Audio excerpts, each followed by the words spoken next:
Isang magandang araw po. Ako po si Masnalo Chavez, yung legal head po ng Office of Commissioner Nelson J. Celis ng Commission on Elections.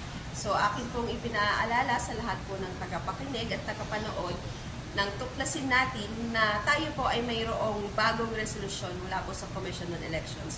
At ang resolusyon na ito ay tumatalakay sa paggamit ng online platform, social media, and other platforms po na gagamitin natin for digital election campaigns.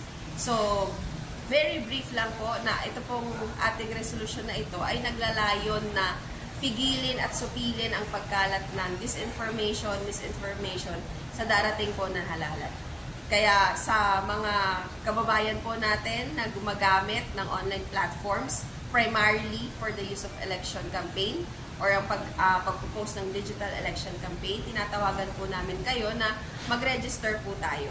Ang ating pong pamamaraan ng pagrehistro ay ipapaskil sa official websites and Facebook page po ng ating Commission on Elections.